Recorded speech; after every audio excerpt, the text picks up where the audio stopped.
Hello everyone. तो जैसा कि आज हम बात करने वाले हैं परवलय के समीकरण को कैसे व्युत्पत्त करते हैं उसके बारे में। तो उसको अगर हम क्वेश्चन के तौर पर लिखना चाहें तो कुछ इस प्रकार लिख सकते हैं कि उस परवलय का समीकरण ज्ञात कीजिए जिसका शीर्ष मूल बिंदु कहने का मतलब 0 0 तथा नाभि एस दी गई है a,0 हो। तो हमें इस वाले परवलय का समीकरण ज्ञात करने के लिए सबसे पहले बनाते हैं निर्देश तंत्र। तो पहले डायग्राम बनाते हैं तो फिर डायग्राम के द्वारा समझते हैं। तो सबसे पहले हमने बनाया निर्देश तंत्र। तो निर्देश तंत्र बनाएंगे तो उसमें पहले बनाएंगे एक्स अक्ष और वाई अक्ष। ये हो गई हमारे पास प्लस एक्स, ये हो गई माइनस एक्स, ये हो गई वाई और ये हो गई माइनस वाई।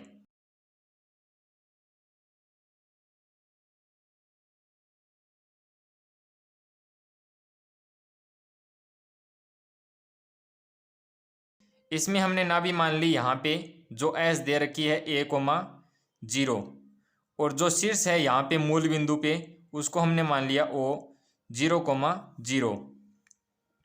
और जो इस अब हम बात करें इसकी नियता के समीकरण की तो वह नियता का समीकरण यहाँ ये वाली दूरी कितनी है a।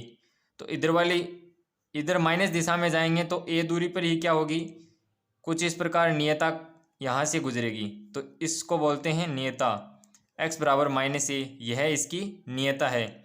इसको हम नाम दे देते हैं z और z डैश। अब हम क्या करते हैं इस परवलय के समीकरण पे कोई भी बिंदु मान लेते हैं। जैसे हमने बिंदु मान लिया P और उसके निर्देशांक हमने मान लिए x, y।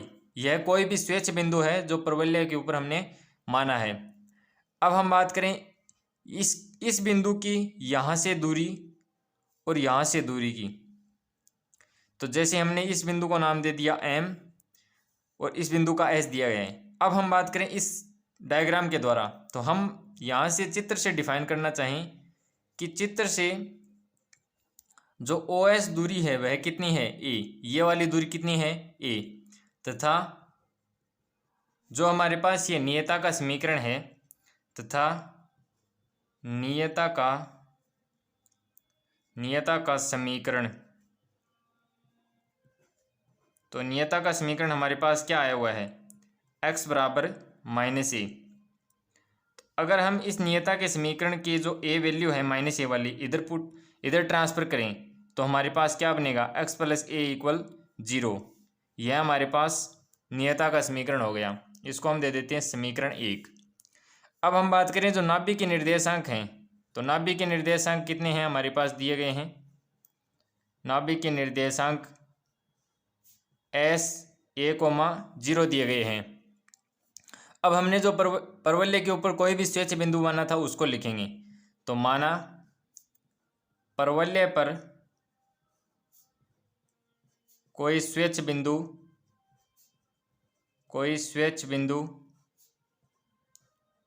P है और P के निर्देशांक हमने क्या माने x, y है। अब हम क्या जानते हैं जो परवलय के अंदर जो स्थिर बिंदु S और नियता से दूरी, इस बिंदु की नियता से दूरी और नाभि से दूरी क्या होती है, दूरियों का अनुपात क्या होता है, समान होता है।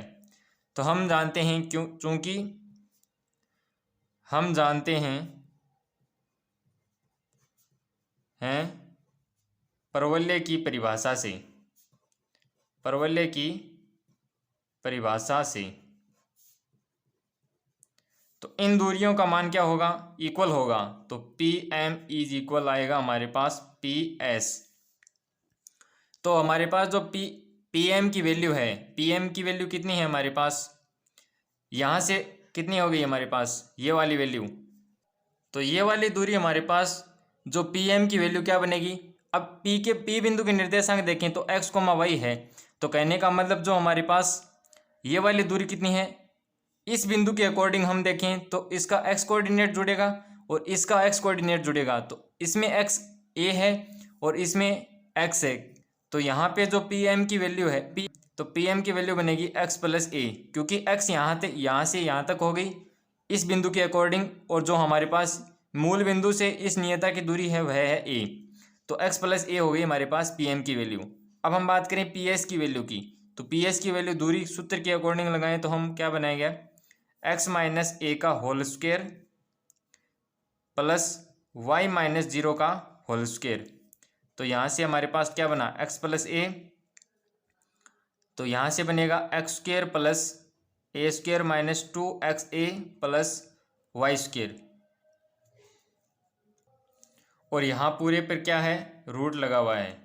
अब हम क्या करते हैं, दोनों तरफ स्क्वायर करते हैं, तो यहाँ पे क्या बनेगा, x प्लस ए का होल स्क्वायर, और यहाँ पर बनेगा हमारे पास X square plus A square minus 2xa plus Y square. तो फाइनली हमारे पास यहाँ से रूट हटाने के बाद जो स्क्वायर आएगा, तो इसका होल स्क्वायर खोलेंगे तो हमारे पास क्या बनेगा, X square plus A square plus 2ax equal X square plus A square minus 2ax plus Y square.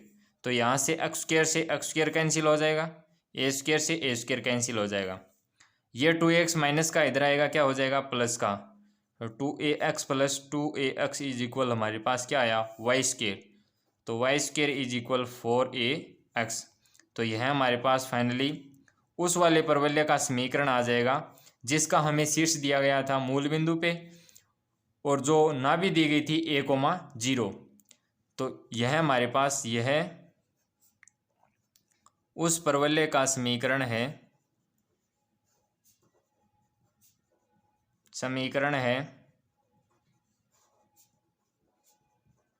जिसका शीर्ष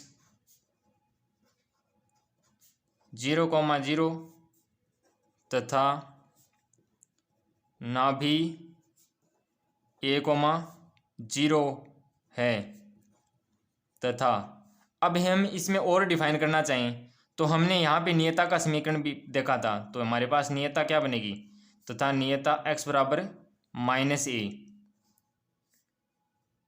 है।